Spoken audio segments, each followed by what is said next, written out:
that's I don't know. that ties into, because I know we're gonna talk about Bill Cosby. So Yeah. he Elvis got with his wife when she was like what, 14 or 15, right? Yeah. Yeah. So when like a musician like a R. Kelly does what he does, or Mm-hmm. Michael Jackson, with the boys and whatever. But Yeah.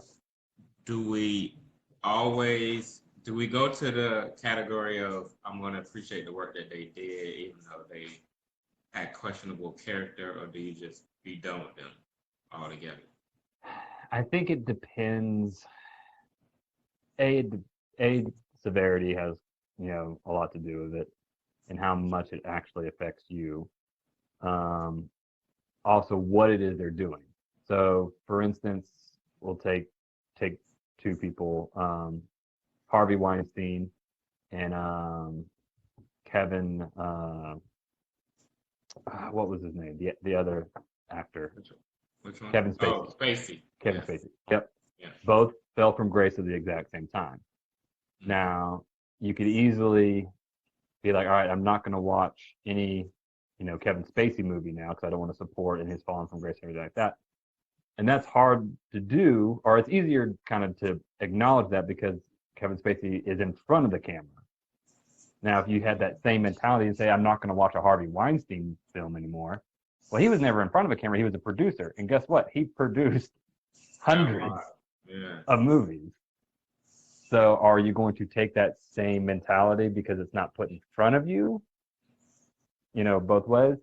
Gotcha. I don't know. Yeah. I think it's up to the individual person. I don't blame somebody for, I don't blame somebody for wanting to boycott one particular person because of some actions, but I also don't get upset if someone's like, oh yeah, I'm still going to watch or support, somewhat, I mean, we all still listen to Michael Jackson stuff, and there's that whole thing. And that's the thing, man. Like, he's considered like one of the best to ever do it. So now it's like, man, we gotta like, you're telling me we gotta disregard all that great music.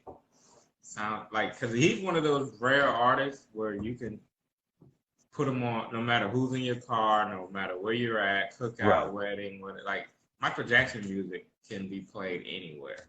Like he's can be played anywhere. It's so it's kind of tough. Cause that's how I was with R. Kelly situation. Cause it's kind of like, oh man, here he is, like the soundtrack to my childhood here, and now we can't listen. What up, Nut Dog? And now we can't listen to R. Kelly.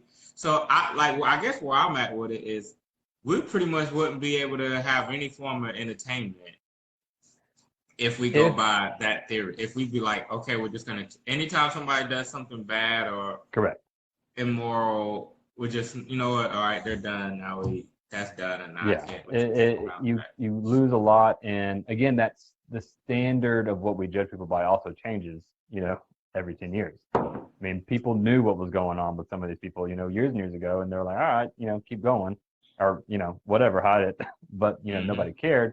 But then all of a sudden, when the movement of that particular issue might come up, then it's all of a sudden, all right, now we got to do it. Well, it's not because you don't believe about it. It's because now there's external pressure telling you if you don't support it, therefore you're this or that.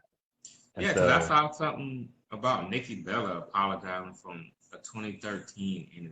I hate when stuff like that. I hate people do. Yeah. Like why am I apologizing? I like, okay, well, I clearly, because you heard me say stuff that I've said before. Well, clearly, okay, that's how I felt then. Then you get more educated and more empathetic, towards a person's, situation, and then you don't feel that way anymore. Like 2013, like, oh my gosh, if they was to pull up some of the stuff, like I see it pop up on memories and stuff. I'm like, oh, delete that.